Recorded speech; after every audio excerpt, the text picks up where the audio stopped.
Well, first of all, hi, everybody. It's good. I'm supposed to look over here, not at you guys. But we got 6 governors with us today, Democrats and Republicans, and they're meeting the moment. Governor Mills of Maine, Governor DeWine of Ohio, Governor Cox of Utah, Governor Walz of Minnesota, Governor Baker of Massachusetts, and Governor Lujan Grisham of Mexico. And it's great to connect with you all. You know, last week I provided an update on where we were with our vaccination program and what comes next. And I said our goal by July the 4th is to have 70% of adult Americans with at least one shot and 160 million Americans fully vaccinated.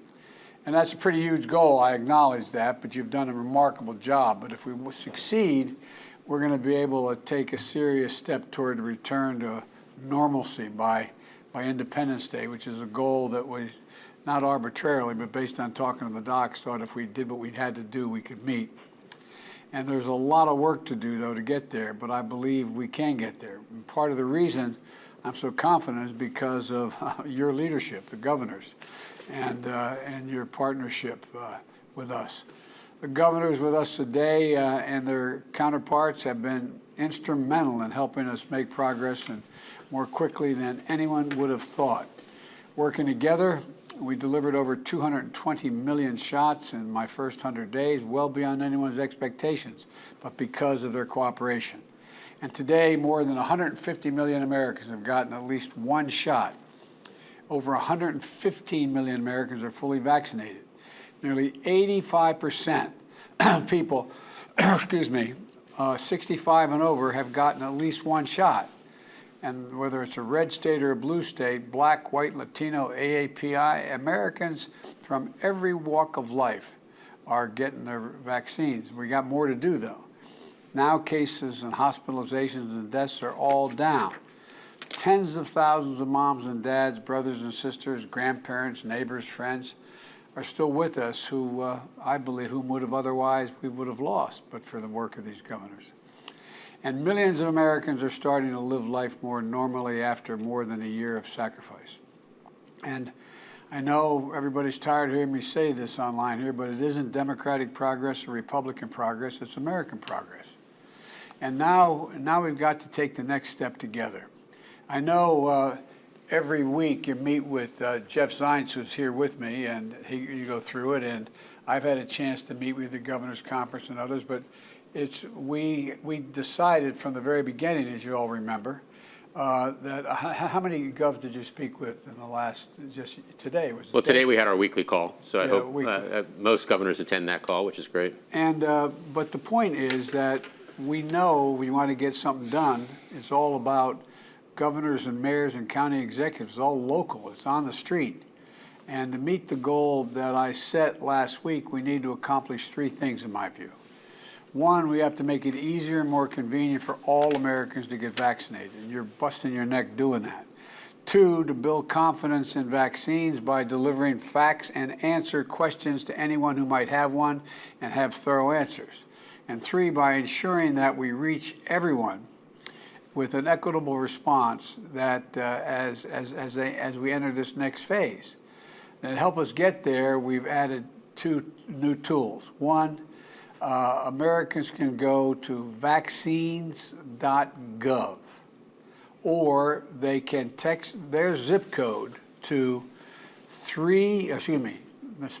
their zip code, text it to 438829. Let me say it again, 438829. And they'll get at least 3 locations near them with vaccines in stock at that moment. And at my direction, more than 20,000 pharmacies coast to coast are now offering walk-in vaccinations by no appointment necessary. And the governors, you all are stepping up to increase the availability of walk-in vaccinations as well. The Federal Emergency Management Agency, FEMA, is shifting focus from larger vaccination sites to smaller community-based sites and mobile clinics to reach more people where they are. And we've recently made significant new investments around vaccine education, including funds to help states and community organizations get the word out on the local level. Just yesterday, the Food and Drug Administration expanded the emergency use authorization for the Pfizer vaccine for children 12 to 15 years of age. 12 to 15. That means parents who want to protect their children, younger teens who want to get vaccinated. We're a step closer to that goal now. And today I'm also announcing additional steps to ensure that transportation is less of a barrier. From May 24th through July 4th, Uber and Lyft are both going to offer everyone free rides to and from vaccination sites. I think that is really stepping up. Both Uber and Lyft, free rides to, they'll wait, and from, they'll take you back home. And it makes it easy for students who will work with federal pharmacy partners to bring on campus vaccine sites to dozens of the nation's largest community colleges this summer. And I want to thank the governors here for making it easy as possible for students to get vaccinated. And finally, I'm announcing today that FEMA is making support available immediately for community vaccination outreach efforts. This will help states, tribes, territories, local governments, and community and faith-based organizations to make more progress on the ground. Things like phone banking, door-to-door canvassing, pop-up vaccination sites in workplaces and houses of worship. And so, once again, the governors in so many states, particularly the 6 that are here, have been essential partners in this effort. And they know it isn't about politics, it's about saving lives and livelihoods, rebuilding our economy and getting us back to our way of life. So it gets to have, the idea that we have 6 of the best governors who have worked on this with me today is really a pleasure. And all of you have done a remarkable job. And with your permission, I'd like to hear from you about the best practices and innovations that have worked for you, what you've learned across these 3 areas in improving access, building confidence, and ensuring equity. And I'd like to start by talking about improving access to vaccines. Governor Mills of Maine and Governor DeWine of Ohio, both of you have developed creative programs to meet people where they are.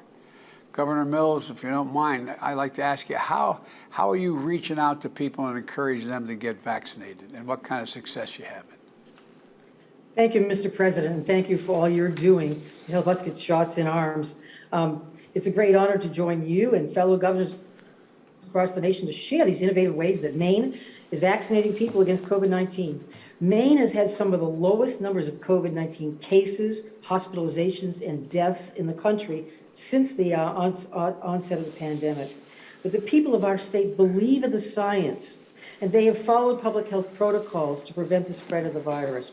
Now we are closing in on the 70% of adults that you want us to close in on. 70% of adults in Maine having received at least 1 dose of COVID-19 vaccine. The goal you set. Right now we're at 67%. All right. And about 53% of all eligible people in Maine are fully vaccinated. Well, that achievement has not been without challenges. We're a rural state, as you know, of 1.3 million people, the most dispersed population of any state in the lower 48, with small cities, with towns surrounded by blueberry barrens, potato fields, and forests, towns on islands, people living at the very end of a road. In fact, when we asked people in Maine to stay 6 feet apart, or as the fishermen say, 1 fathom, some people asked, why so close? We're also the oldest state in the nation, with more than 20% of our population being over 65. So low population density and age are our big challenges. When we began this massive logistical undertaking, getting vaccines into arms, we focused on equity. We focused on addressing what made us the most vulnerable to the virus. So we knew that older individuals were more likely to get very sick and suffer and die. So after healthcare providers and first responders, we then began vaccinating people over the age of 60. As the supply increased, thank you very much, and as we expanded eligibility by age. By April 7th, everyone 16 and older was eligible. Today, as I mentioned, more than half of all eligible people are fully vaccinated. Nearly every day, our state has led the nation in getting shots in arms. But we're not dropping our guard. We're not slowing down. Every shot in arm we know is a death prevented, a life saved, a family kept whole. So Maine is doubling down on access, especially in hard-to-reach communities and for people who are hesitant, like the woman in Western Maine who drove a truck 5 miles down from her mountaintop home to be the first in line at the pharmacy one morning. If you build it, we thought, they will come. With remarkable cooperation by our big healthcare systems, we started with the mass vaccination clinics, with the National Guard, local personnel, and volunteers. Now we are participating with FEMA on a mobile vaccination unit that's getting to those hard-to-reach people in underserved populations. We have drive-through clinics for adults with intellectual and developmental disabilities. We're hosting pop-up clinics for hard-to-reach groups at their workplaces. We've vaccinated homebound seniors in their homes. And we've expanded walk-in hours and morning and late evening hours for shift workers, like the woman working the night shift in a bakery in Lewiston. We've brought clinics to the islands for fishermen's families. We've operated clinics at houses of worship, from mosques to the Methodists. And like many other states, we've offered free transportation and a very smooth vaccination experience. But I'm pleased to announce to you that as of today, for those who get their first shot between now and Memorial Day, we're offering a voucher from our Fish and Wildlife Department and our Parks and Conservation folks, and from retailers like LL Bean, the Portland Sea Dogs, our minor league baseball team, Charlie knows so well, and the Oxford Plains Speedway, our biggest racetrack, to get free tickets to a ball game or a race event, a free fishing license or hunting license, or a gift card for outdoor gear. We're calling this Your Shot to Get Outdoors. Oh, it's corny, I know. But we know that people in Maine have found refuge and relief in Mother Nature throughout the pandemic. So these incentives will encourage that outdoor activity while getting more shots in arms as quickly as possible. So thank you, Mr. President, for your support for all the states. Maine is doing everything we can to put this pandemic behind us. We're giving it our best shot. Thank you. Well, Gov, thank you. Thank you. I think that it's remarkable what you're doing. And, excuse me. Well, I'll get back. I want to hear from Mike first, then I want to ask you both a question, if I may. Mike, Gov, fire away, Ohio. Mr. President, thank you for doing this. We appreciate you listening. I want to say hi to Jeff and tell him we appreciate his work and the fact that he listens, and we're on the phone again today. So that's very, very helpful to us. Mr. President, we've taken a community approach to this. Ohio is a state of communities. We started off right from the word go about 650 locations. We're now up to 1,900 locations where people can get the shot. And in addition to that, we have new pop-up places every day. We have the mobile clinics out as well. And that's worked exceedingly well. We started early on with pharmacies, and we think that has been very important, as well as our health departments, as well as our federally qualified clinics and our hospitals. We have a lot of nursing homes and a lot of assisted living in Ohio. I think over 1,700. And of course, we had a lot of deaths there. And so the first thing that we did on day one, literally, was to start focusing on those nursing homes and assisted living. Once we made working with the federal government, 3 passes through these nursing homes, we knew that was not enough, though, because we knew that they would be taking in new people. They would have new residents every day. They would have new employees every day. So we have set up a vaccine maintenance program that's working with their pharmacy and is making sure that every single week they've got new vaccine going into these 1,700 nursing homes. And I think that makes a huge difference, again, taking it to people where they are. Our National Guard is going out, and has been going out for weeks, into senior housing, taking it right into the lobby, setting up shop, vaccinating people. All they have to do is come down from their rooms. And that has worked, we think, very, very well. We're really decentralized in Ohio, Mr. President. We have 113 local health departments. And it's the local health departments, it's the mayors, it's the counties. They're the ones where really the action is. So I'm on the phone every Monday morning for 45 minutes with every one of our health departments, and I learn a lot. They tell us what they need, what we can do to help them. We try to get them right away, whatever they need. But we also hear from them the innovation that they're doing. And the innovation, as you know, as you said at the beginning, comes locally. And so we'll take that innovation from one health department, what they're doing, and then make sure that other health departments are aware of that, and other providers around the state are aware of that. So it's very, very, very important. We have taken vaccine in August. We went out, in February, we went out and vaccinated every teacher in the state who wanted to be vaccinated. We actually took the vaccine to a place close to them. In some cases, it was directly into their school. That enabled us to open up virtually every single school on March 1st. But again, it was taking it to them. We've done the same thing with colleges before college was out for the summer. We've done it working with our labor unions. We've done it working with businesses. A lot of innovation going on in businesses. And what we found is the businesses that have us come in, have a health partner that does it. They work very closely with their employees, and they're able to get an uptake that, quite candidly, I don't think we would have gotten any other way but by taking that directly into that business. We are really at the ground game now. We've always been at the ground game, but I think you're seeing governors, continue to push out and go to where people are.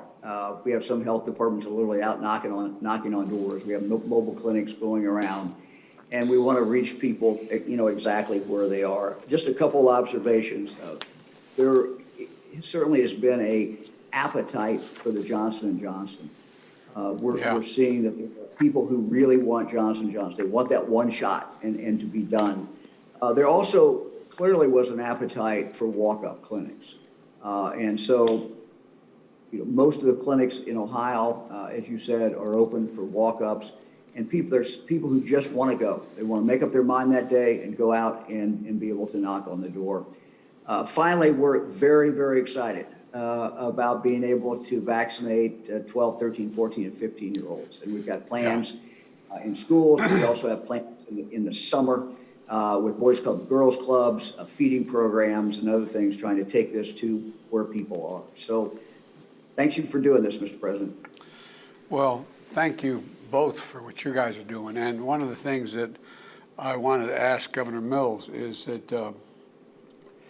the idea of engaging in and offering benefits like everything from fishing licenses on, my guess is free tickets and vouchers, my guess is that's probably going to work. I mean, do you have any? I think so. We're offering a great spectrum of things, and I think it'll be an incentive to those who are maybe still hesitant. People who would love to go to LL Bean or go online and buy a new hunting vest or whatnot, and people who want to go to the Sea Dogs, because as Charlie Baker knows, the season has opened up.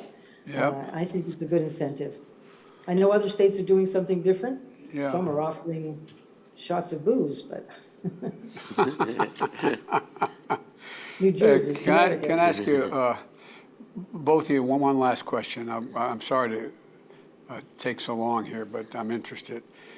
Tell me about what the mobile vaccine unit is like. I mean, are you driving around in a with docs in a pickup truck, or No, I mean deadly earnest for people. This is being Zoomed. That talk to me about, if you each tell me what you're doing.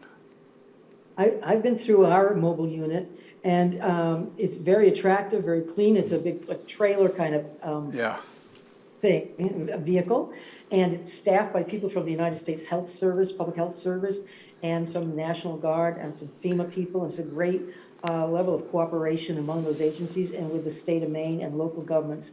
And I've seen people delighted being able to drive up, get out, walk through the trailer, sit back in their car for 15 minutes, be watched, remotely, and drive off feeling free and clear of COVID. Mike, how about you? Mr. President, all mobile clinics are not alike, at least in Ohio. Just a couple examples. Ohio Northern University is going out into small communities, and they announce when they're going to be there. They're going to be here this afternoon in this community. So it allows people in smaller communities to have it in their community, and they know when it's coming. We're seeing it in cities. I was in Cincinnati this past few days ago, and what they're doing is they're using that as a base, but they're going out. The one I saw was actually in a library. But they use that mobile clinic as kind of the base to store and to bring the vaccine out. So it's going out, it's trying to be innovative, trying to figure out, how do we take it directly to people? The reality is, and my wife Fran and I have been to, I think, 37, 38 different vaccine clinics. And we always talk to the people who are getting vaccinated. And yet we talk to those who have maybe hesitated in the past. And what you find is that sometimes they've been waiting, and they've been really waiting for an opportunity, something that makes it easier to do. It's not that they're against getting vaccine, they just haven't got around to it yet. And so getting that person, getting them the vaccines, make it easy, make it convenient, I think is very important. Well, thank you both. You're doing a heck of a job. I'd like to turn to Governor Cox now of Utah and Governor Walz of Minnesota. Another critical issue is increasing confidence among people who are hesitant to get the vaccine.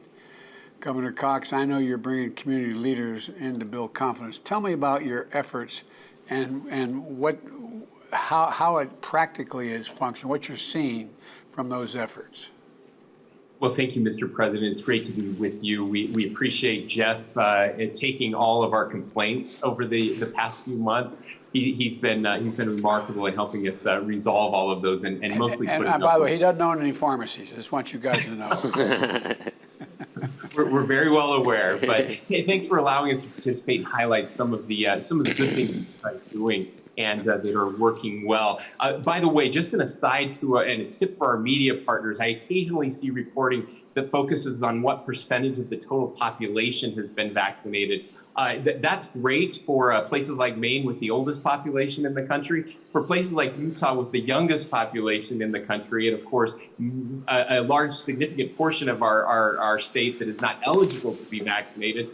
That's not exactly the right metric to be using, but we're very excited for the announcement to allow younger people to get vaccinated because Utah has more of them than anywhere else. Mr. President, we're really good at having kids here, so we're excited to have that opportunity. When you talk about hesitancy, though, I want to mention that it's most important to be very flexible and adaptable. What was working a month ago isn't necessarily going to work today. Yeah. Of course, we have a vision for where we want to go and where we are in this phase of the vaccination campaign. Data collection is absolutely critical, and this is something I want to mention that the Governor DeWine just touched on. But while some states go into the field to do some polling, we are in the field every day of every week, constantly getting new data to understand that population that is remaining that hasn't gotten the vaccine. And I think that's really important for everyone to understand. We often just talk about the vaccine hesitant population as one big group, but it's really much more than that. I like to say we've moved from what I call the vaccine ecstatic and the vaccine excited phase. And we're now in the vaccine busy or the vaccine curious phase.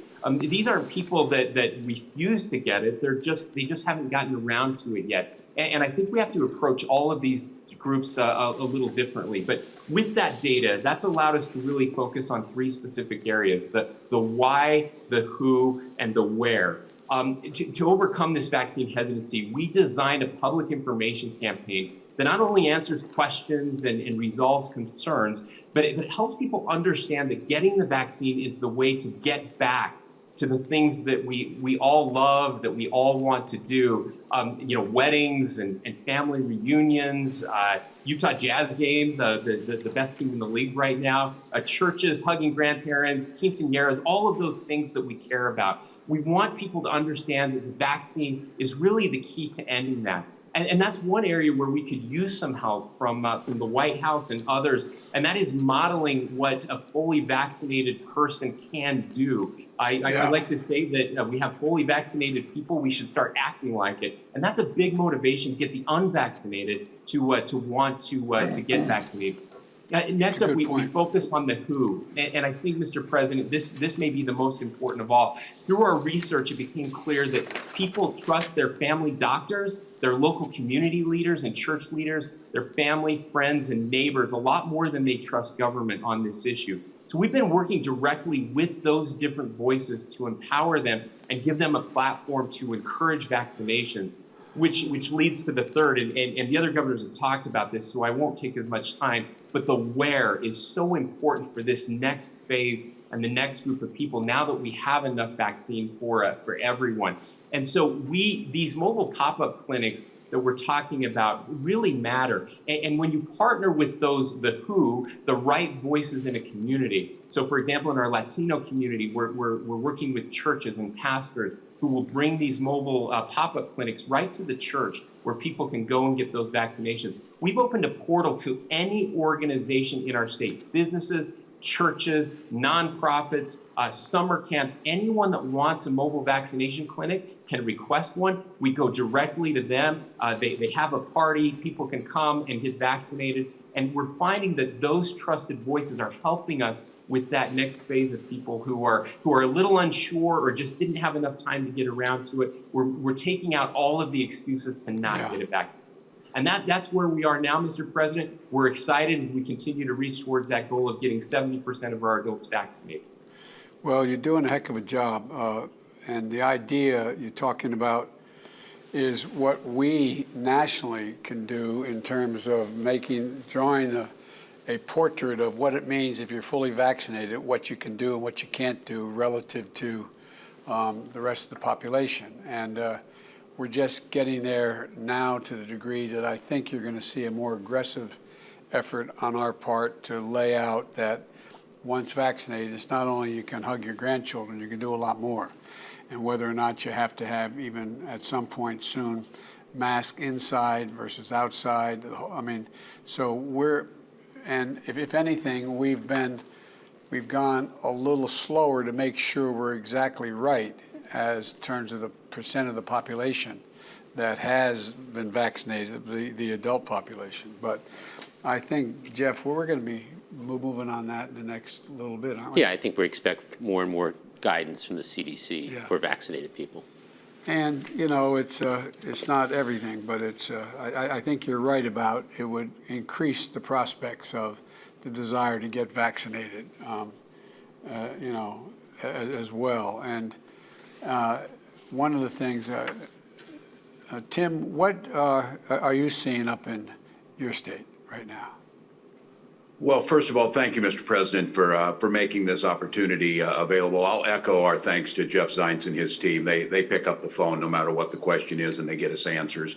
I'd like to give a special thank you to the other governors who are on here. They have been a source of information and inspiration, best practices as we share together. And I would certainly associate myself with Governor Cox's remarks when it comes to confidence and how to get it done. I do think making that connection of what it means to get vaccinated and get it done quickly. We saw here in Minnesota where, along with Michigan, we saw a spike here recently in this latest surge around the B117 variant. But because of the availability of the vaccine, the speed that it had gotten out, we were able to blunt that. And what that meant is hospitals did not become overwhelmed. We did not have to close back down doing many of the things we were doing. And the most important thing is far fewer people died from that. So this idea of getting it into arms and getting it out there has real world consequences. And I do agree. The confidence is based on the data. Governor Cox is exactly right. We believe in the data. We believe in transparency. And for the governors who are on here, this is kind of the bane of our existence of trying to get this data because it gets pounced on. You're not doing this, you're doing that. But I think being transparent, open, and use that data with the public shows them you measure what you care about. And that's how we focused, much like it sounds like Utah. And my guess is many others are doing it. But each state's a little different. And I think we had some built-in advantages. One is we had trusted third-party validators like the Mayo Clinic to be able to validate some of this data. But we also have a tradition here. We had the highest voter turnout in the last election. We also had the highest census return. I'm sure that's to the angst of New York, but we were able to do that. And the strategies that it takes to get people to vote, like Governor Cox said, some are very enthusiastic about it. Some maybe go if they have the opportunity. Same thing with the census. So what we understood is the folks who make those so successful are local trusted partners, as you've heard. And one of the great success stories is listening to those folks who know how to do it. Here in Minnesota, we have 11 sovereign tribal nations. They did this better than anybody else in the country. They focused on their elders, they focused on multi-generational households, and they focused on delivering where people were at. That same model, we're kind of one of the centers of pork and poultry production. Those facilities were some of the hardest hit. Many of them are communities of color and immigrant community. They're multi-generational households that can spread amongst a nexus of Iowa, South Dakota, Minnesota. And those communities had many reasons to be hesitant. They were hit hard. There were casualties. There was a lack of trust in those communities. So there's a story got told on PBS NewsHour. A young organizer named Jessica Velasco used some of those principles in her community where she was well known, knocked door to door, and we saw some of the highest rates of uptake on the first days, above 70%. In these facilities where we were doing multi-generational vaccinations. So it's not assuming these people are hesitant, they're ideologically opposed. It's trying to understand where they're at, what are the differences. Some are going to respond differently to different groups. And then just candid, these outreach, the buses, the pulling into parking lots. Tonight I see Governor Baker's there. I'll be at the St. Paul Saints opener, a Twins affiliate, and we're giving vaccinations to folks coming through the gate as they come there. They know that a vaccinated Saints fan is someone in the seats, and it's starting to connect all these with partners. And when I got my vaccine, I was glad I took my friend along, a predecessor of mine, former Republican Governor Tim Paulini, and we got vaccinated together. And my message to folks there's a lot of good reasons to get vaccinated, but for some of them, you know, if you need another one, go get vaccinated so you're alive to vote against me in the next election. I don't care. I just want to get it done. And I think this idea of not shaming people, not thinking that it wasn't there, understanding that maybe you have an expecting mother who wants more information, data, third-party validators, and then trusted delivery methods of this. And we used the voting census model on a way to get that out there, and then partnered and brought it to where people are at. And I'm proud to say we're at 64% of your goal today, Mr. President. We will be there. But I think all of us know this is going to be a little longer process, but folks are coming along. So I want to thank you for highlighting this. And I want to thank the fellow governors for all the advice and good ideas they've been able to give to us. Well, Tim, you've been a stand-up guy and going out and just reaching out to every place you can. And one of the things that I've found, and I've been to an awful lot of vaccination sites around the country and in my home state, is that it really does get down to, for that person who allegedly is an anti-vaxxer, it gets down in many cases just to convenience. Like you're walking through the gate, oh yeah, okay, I'm here, go ahead. You know, give me a shot. I can do it. That's what I've been so impressed. And it doesn't surprise me, actually, that governors and local officials are really good at knowing how to do that. It's a little bit like, you know, getting out the census, as you said. So I appreciate that. Now, before we hear from the final two governors, I want to bring my top advisor on health equity and Governor Marcella Nunez-Smith, and Governor, I made her a governor, doctor. I'm not sure whether you view that as a promotion or a demotion, but I think it's a promotion. But at any rate, tell us what's going on and give us a quick overview of the work you've been doing to ensure the equity response, because we've been told that, you know, that in fact, anyway, I'll let you do the talking here.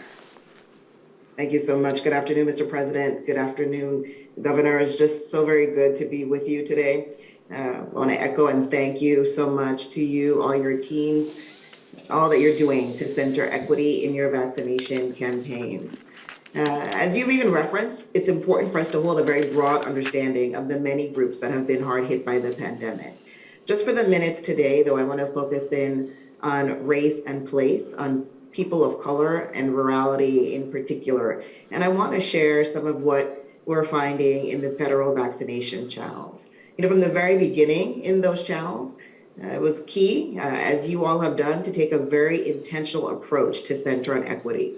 In the federal program, that meant taking a place-based approach. We recognize in our country, zip code is still a stronger predictor of health than genetic code. And so we anchor in location and place to make sure that we're getting those resources to the hardest hit and highest risk communities.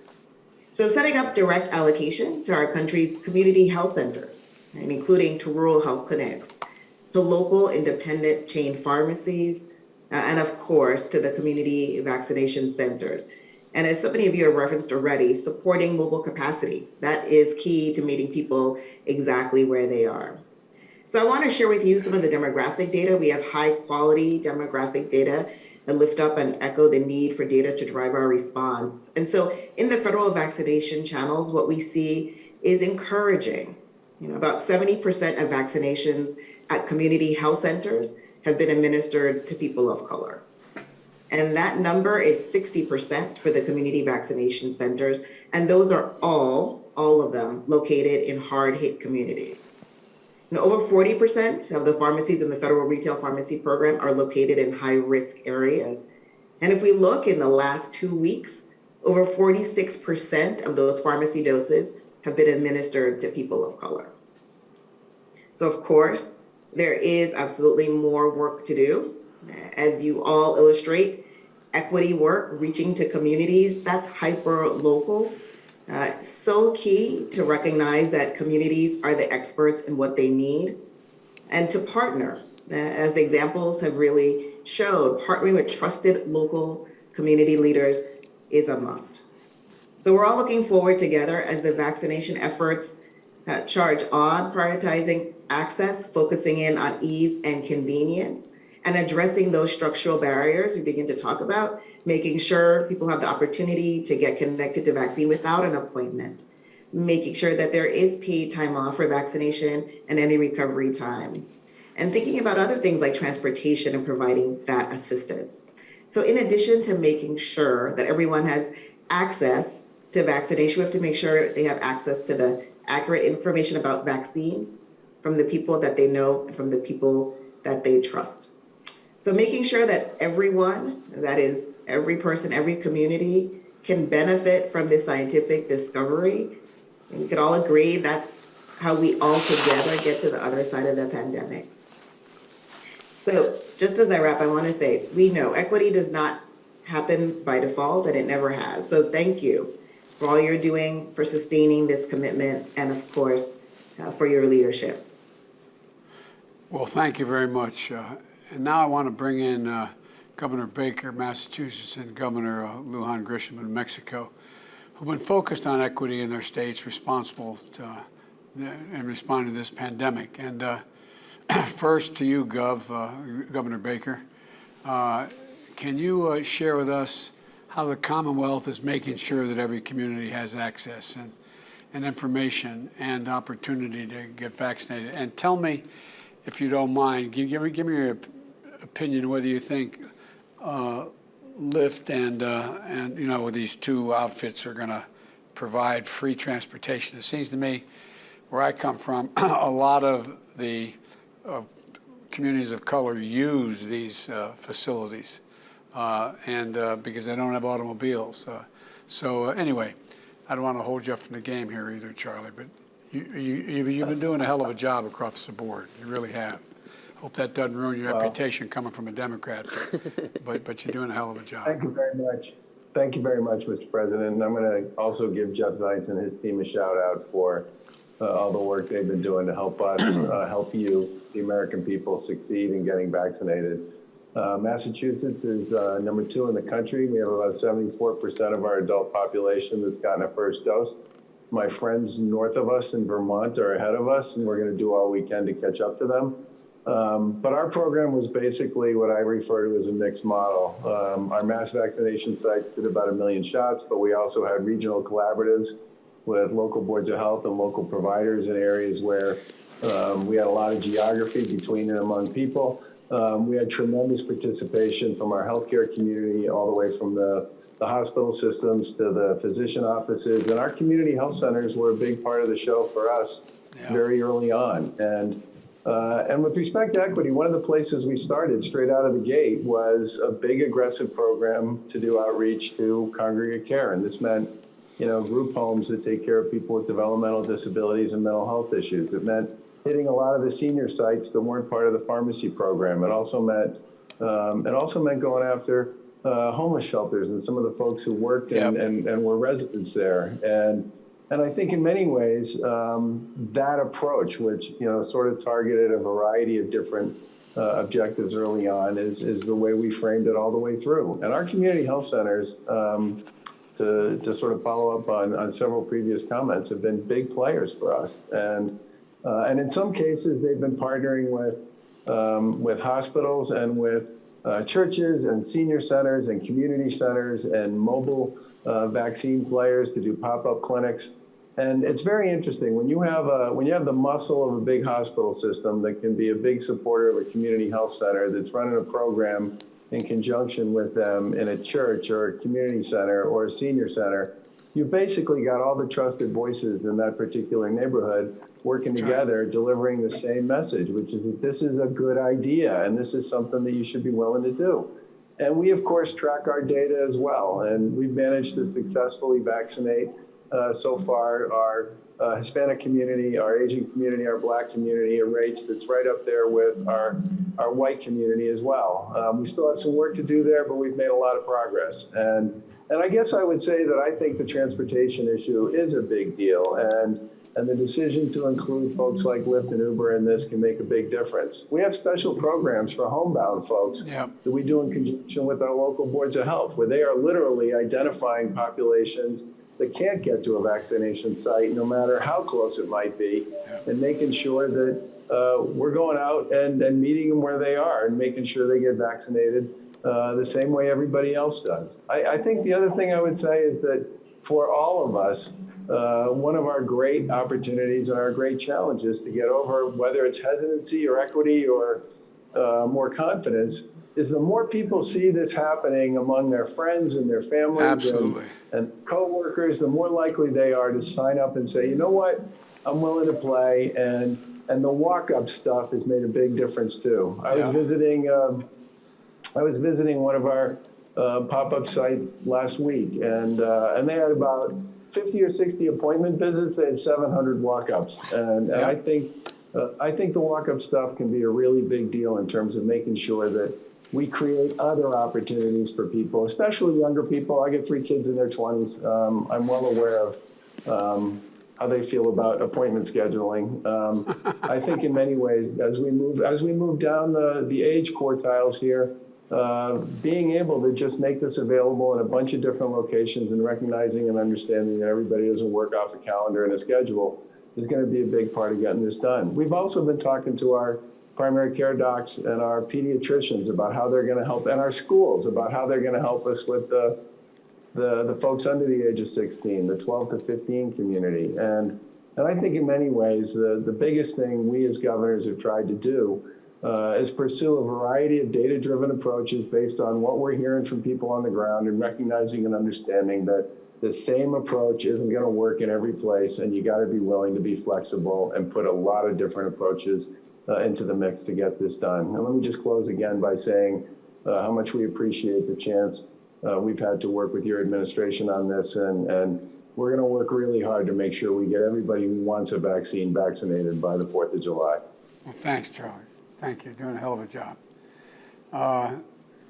Governor Lujan Grisham, what about New Mexico? How are you doing out there? No, we, as my good friend and colleague, Governor Baker, mentioned that we were leading, and now all of these fantastic governors and so many more are chasing us or eclipsing us. And this positive as you say, Mr. President, approach to getting every American vaccinated is making a difference. And we are effective collaborators, and with your team and Jeff Zients and others, it provides the kind of ecosystem for us to leverage any number of best practices. And as I can tell you that we're going to meet your goal and exceed it by first shots, 70% by July 4th. And we've made a statement that by July 1, we're going to hit all of our targets. But I want to tell you, for a multicultural, a minority majority state, 23 sovereign nations in New Mexico, Mr. President, and they're going to have 70% or more of their population with 2 shots by July 4th and probably earlier. And we have some sovereign nations that have a 95% 2 shots in arms, fully vaccinated population. And it's been a very effective partnership with sovereign nations, Indian Health Service, so the federal government, and your COVID team under your leadership. And it's made a remarkable difference because they were being hit hard. But I'm going to focus on a couple of things that we did a bit differently that I think really contributed to our ability to make sure that we were equity focused and equity driven. We had the first in the nation registration system. And while I do agree it's registering for a 16 or 17-year-old may not be optimum, I was actually pleasantly surprised at the number of New Mexicans who early registered for a vaccine.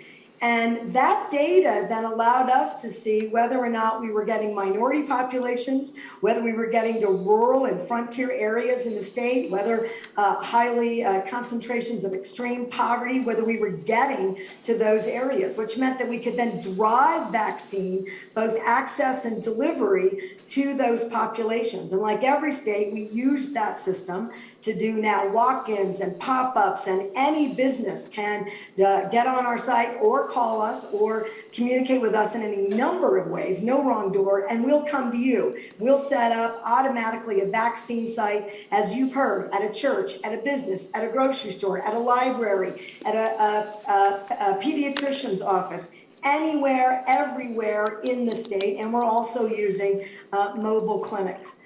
The third thing that we are doing that we believe will also continue to do that equity-focused investment, we set aside 25% of our vaccines at the very earliest to make sure that we always had equity-driven vaccine access. But New Mexico has more than 50%, more than half of our population, Mr. President, is on Medicaid. So now we can use that Medicaid data, and I can tell you both from an equity standpoint and just an access standpoint, I can tell every primary care physician who in their patient population is yet to be vaccinated, and push those vaccines into those doctors' offices by utilizing Medicaid information. And it's that same utilization data that tells me who's on hospice, who's homebound, who's got a disability, so that we can continue to make sure that we close the gap every single day in terms of New Mexicans who are yet to be vaccinated. And I also think that the equity numbers can improve by many of the incentives that you're hearing about, and I'm going to use Medicaid as another tool for incentives. You can, in Medicaid, have kind of a points reward system for people to engage in improving their health outcomes. So we give you more of those points so that you can buy sports equipment for your family and kids, so that you can engage in fresh farmers markets. And this is another way that we get these really hard to reach populations using Medicaid as a huge driver in our registry system. So data, making sure that we're pushing vaccines into the communities and then into the arms of New Mexicans every single day. And it is working. And so I'm very proud of those systems that we've stood up, and we're using every single other thing that the other governors have talked about. And we're committed, Mr. President, to all of us continuing this collaboration. Every time somebody has a good idea, I heard about hunting and fishing licenses, I'm on it. So every time somebody has a good idea, we're deploying it, and we appreciate your support to do that. Well, you've done an incredible job, and I know you know Jill. I'm Jill's husband. Been out to Navajo Nation now on 3 occasions. And one of the things that I just a closing comment. I'm trespassing on your time, I know, but I'm of the view, and I've been characterized as a congenital optimist. So maybe you can discount what I'm about to say, but I think the experience we've had with what has been one of the, because of all of your work, the maybe the most significant major logistical undertaking that we've ever done short of war here, getting all this out and done, or continuing it done. I think we're going to find the lessons you've all learned, and we've all learned from this, are going to apply to a whole hell of a lot more of what we do in terms of delivering health care. And I'm not talking about more government spend. I'm talking about be able to communicate and connect people with basic health care. And there's new science going on right now about the mRNA, capacity to be able to adjust to maybe even dealing with cancer and other diseases. And I think that I think that they're going to be other pandemics, and we've got to. And I'm dealing with other world leaders about how we're going to deal with it, because you can't build a wall high enough to keep a virus out. But I am optimistic. I think we're going to see in the next 3 or 4 years the ability to provide access to and uptake of significant additional healthcare initiatives that are going to affect everything from the basic scientific research the companies like Pfizer and others are going to be doing with their mRNA vaccines, as well as applying it to other diseases as well, and some of them communicable diseases. But at any rate, I just want to thank you all. You've been great partners in this effort, and I hope we haven't been an impediment. We've tried like hell. No, I really mean it. We've tried like hell to include and engage you all as much as we possibly could and not get in the way.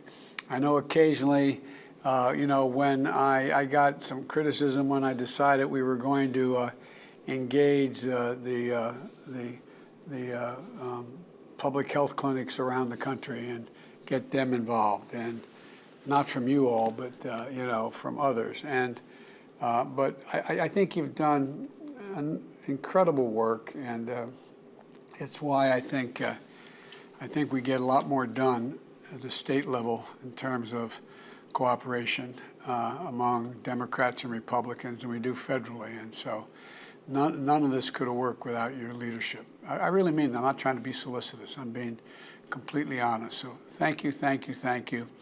I think you're responsible. I know you're responsible for saving thousands of lives. The idea we've lost well over 550,000 lives, more than every war we've fought combined in 1 year, basically, is astounding. And imagine what it would be if we didn't have you all doing what you did. So thank you, thank you, thank you.